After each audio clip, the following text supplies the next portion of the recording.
Hey everyone, Mango7Roll here. How we doing today? Welcome to another episode of Epic 7, and today we have 4 new characters coming, one of which is still a silhouette, and tons of new information, so make sure you strap yourself in, and make sure you hit the like, and the comment, and the follow button, and the notification, and the subscribe. Just hit everything, you know, whatever's down there, just start pressing buttons, because there's going to be more info with all of this coming out soon. So let's just jump right into this here, and I'm actually just going to go straight to the videos. We're going to watch 3 videos and then just talk, so we have a little bit better flow. The first thing we're going to watch here is Verdant Aiden, one of the new specialty changes. That's loud. You won't be able to dodge this. One of the new spec changes we're getting. I'm over here. Remember, I'll always be on your side. Pretty cool animation there. And then we also have a second one. This one is Glenn. This is what's required to protect our district. So, I love this music. don't you think I look cooler than before? So, you want to fight? All right, you better break. You better break. Cut. So that's pretty cool too. We figured he was coming, of course. And then the one you've all been waiting for. If you want to pass through here, you're gonna need to pay up. If you want to pass through here, you're gonna need to pay up. It's amazing What animation. made you hop aboard my ship? Money? Honor? Boobs. Knowledge? Thighs. Well, it doesn't matter, because if you're with me, you'll have it all. I'll take it all, thank you. So let's get into the patch here and the juicy details. First off, we have episode 4, chapter 4, East Con coming up. From what I hear, this is a place where Suin and humans kind of don't get along or aren't allowed to be near each other, and people got mad and, you know, typical racism stuff by the sounds of it. We then have Verdant Aiden, which we did see. Earth Thief there, and we can see some abilities. I'm not familiar with her original kit, to be entirely honest, and we have her skill 3 here, does the same thing, just heals a little bit. Not too big there, but I think a lot of her power is going to come from her runes, and some of her runes are pretty dandy. Why did I say dandy? I'm so bad with words. I never say these words out loud anywhere else. But anyways, she's going to get 5 extra speed, 20 effectiveness, and 7% chance to crit to all allies. That's pretty sweet, especially considering pretty much every single one of my units has 92 to 93% chance to crit. So, you know, that's just what I've been waiting for this whole time. We also have a health rune here. This decreases the damage suffered from elite or boss monsters by 15%. We also have Gliding Slash here, which attacks enemy repeatedly, granting her attack and weakness. Fair to the caster for 2 turns, absorbs some damage as health. A critical hit has a 75% chance to decrease defense as well. So increased damage dealt here by 10%. She's also going to have a 100% chance to decrease skilled cooldown of Guiding Slash by 1 turn as well when she crits. We then have her Blade Gust here, which now has a 100% chance to dispel 1 buff from the target, and it is applied before the unable to be buffed, so you can dispel and then unable to be buffed. And it also has an infection rune here, which increases the chance to be unable to be buffed from 80% to 100% against the leader boss monsters. We then have Ankle Cut here, which increases the damage by another 10%. And when you use it, it has a 60% chance to decrease the speed of the enemy by 2 turns. Not so bad. A PvE unit here. Maybe use her in Expedition or somewhere else. Obviously, probably not PvP. I'll probably still try. It probably won't work, but, you know, it's there. We then have Vigilante Leader Glenn, another Earth unit. This one is a Ranger, and I do have a video out on Glenn. Try to check that out if you can to see him before. And I tried to one-shot people, and it failed miserably. So maybe this will help. So for those of you who don't know, he's a self-buffer that tries to take out people with extinction, greater attack buff to himself, and just tries to snipe people, kind of like a Mighty Mouse or Lilibet maybe, or somebody else that does a single target like one-shot thing.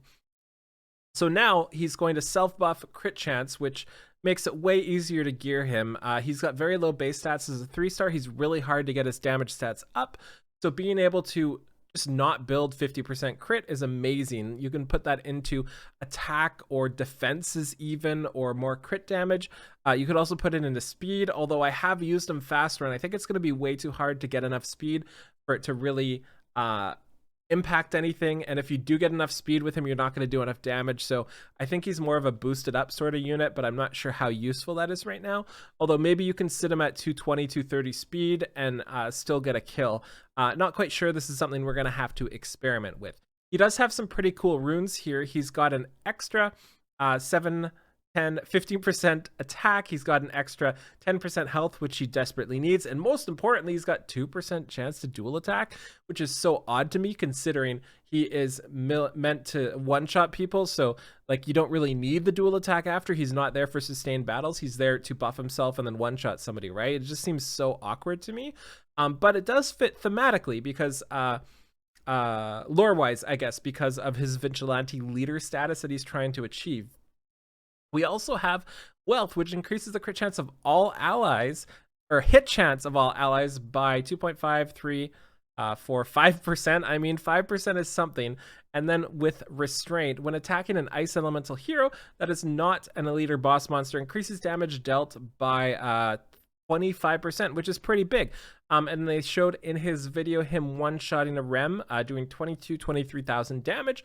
So I suspect he'll be able to be used for something like that with a decent amount of speed.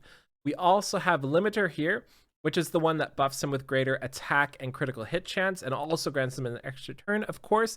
Now it also dispels a buff or debuff from him. So if he has decreased hit chance, if he has unable to be buffed or something like that, actually, no, it's after using it. So unable to be buffed doesn't help there.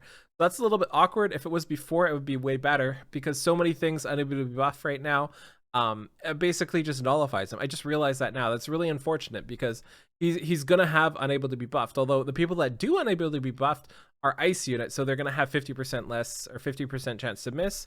Actually, then there's 3, so never mind. This is rough. If this was before, this would be awesome, and maybe you'd be able to use them. But now I'm kind of worried. I guess we'll see. I'm definitely going to try him out because I already have him 6-starred. We then have Precise Attack, which increases the damage dealt of Precise Attack by 10%. And Harvest Rune, when you defeat somebody with Precise Attack, has a 100% chance to extend the caster's buffs by 1 turn.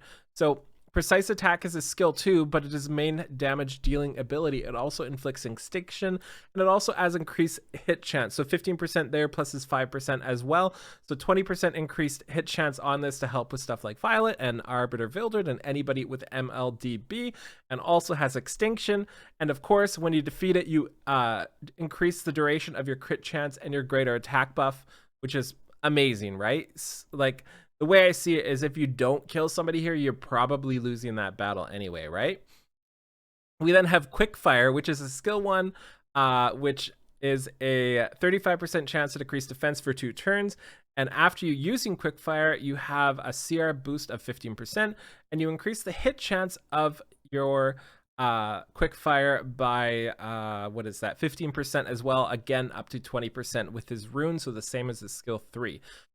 We then have the World Arena Mock Battle Round Mode update. We talked about this already. Basically, it's a new way to do PvP and RTA where you have 3 battles versus each other, and each time that you do a battle, you ban new people, and when you ban new people, they persist until the battle after. So really cool game mode. I really like the idea about it, but I am worried about how long these battles will take. For people who like spending that much time in RTA, I imagine this is going to be fantastic for them. And for anybody wanting to run a tournament like a Mangoville tournament or a Mango Channel tournament or whatever tournament, this is probably fantastic for them because this is the type of battle I would like to use, especially if you double it down and do like a 4-star only team and make it so you have this. So you can't use your 5 stars. You can only use your 4 stars. And you ban the 4 stars. I don't even know if that's playable, but you know, it is what it is. And then Pirate Captain Flan here, absolutely amazing design. It's weird to say that I kind of wish she had pants and was more of a traditional pirate instead of just swimsuit, big boob, big thighs. But at the same time, big boob, big thighs, thumbs up, let's go. You know? So we have Dark Ranger here. Her VA is Kelly Ohanian. Cool. And we have her stats here. 1200 attack, 114 speed, decent HP, actually low HP, low defense, No crit rate, no crit damage, and 18% effectiveness. So from this, we can judge it's going to be an attack-based ranger with a bunch of debuffs as well. And we can see she's definitely going to be attack-based by her self-imprint, because that usually signals what her skills are going to be like. And of course we are. She's a pirate. She's going to toss some bombs. She's going to shoot some guns. So full burst increases the attack of the caster for 2 turns, and then attacks all enemies with a barrage of cannon fire, inflicting burn and planting a bomb for 2 turns. Imagine having a burn that is more than like a 30% chance, like Era. Imagine that. And then bombing as well, and self-buffing. Oh my god, what a dream. And it also decreases their combat readiness, by the way, by 25%. And it also increases her combat readiness by 50%. It's basically Araminta's entire kit in one set, with better base stats, also bombs as well, and also lowers their CR as well. It's literally her kit in one thing. That's insane. Of course, this is on a 4-turn cooldown here. And then we have Scourge of the Sea, her skill 2 passive, and this redirects 30% of the damage suffered by her to the foremost ally. And when she uses Execution on the caster's turn, which is her skill 1 we'll see in a second, when she has a buff, she will activate Hunt, and Hunt can only activate it every other turn, and Hunt increases the CR of all allies by 15%, which is pretty insane. I really like the idea of Hunt here. And then Execution, her skill 1, is also pretty stacked here. It attacks the target, and at the end of the turn detonates any burn and bomb effects inflicted on the target. And of course, you can't have a new unit without extra turns, so her skill 1 gives her an extra turn. So what you can do is you can buff yourself up, do all the stuff with her skill 3. You can pop somebody in the face that does proc the whatever, and then you can go another turn and bomb somebody else. You know, it's a pretty sweet combination. Oh, we then have the Book of Memories. This one has the Love Potion artifact in it. Costs 900 Sky Stones. I think it's ridiculous these cost Sky Stones. So I don't really recommend doing stuff like this. This is old side stories to letting you read the story. I really think it's ridiculous. It should be accessible. It should be somewhere in game. We then have Guild War Resolution Season beginning on the 4th, and apparently there's some guild changes too with the shop, because we are having new guild items in the shop, specifically Mystic Metals, Fierce Connections, Breezy Earth, and Frosty Ice. And we're also halving the price of gold transmit stones, I believe, and we can buy them every week now or something. Basically, you can spend a lot of armbands really fast, and they said new information was on Stove, but we don't have it yet from what I saw when I started this video. But in general, they'll likely be making Conquer armbands a lot easier to get, because yes, I want to buy all these things, but no, I don't have these armbands. So we also have Drop Rate Up Tywin coming tomorrow. We also have Drop Rate Up Crow. We also have Drop Rate Up Valen coming. And then finally, the rotation with the Pirate Captain Flan is Fighter Maya. And there is one more thing I want to show y'all today, because let me actually hide this really quickly here. One of the first, oh, just red hair too. One of the first actually, the literal first collab character I ever got in any gacha game is coming to Epic 7. Coming. So if we go here, we see the Guilty Gear collab is starting on 2 weeks from now. That's insane. And for any Guilty Gear lovers out here, you're going to know who this is immediately. And that is Jacko Valentine, another red-haired waifu of just amazingness. Look at those everythings. I love it so much. And I will do an entire video on Jacko probably tomorrow as well. So again, make sure you're subscribed and all those shenanigans for that. So yeah, really excited for everything. That's it for now. The code to the box is Glenn0303 ? Glenn, somebody in the chat tell people, because I forget what it is. Thank you so much for watching. Feel free to like, comment, subscribe as always, and I'll talk to y'all later. Bye, everybody.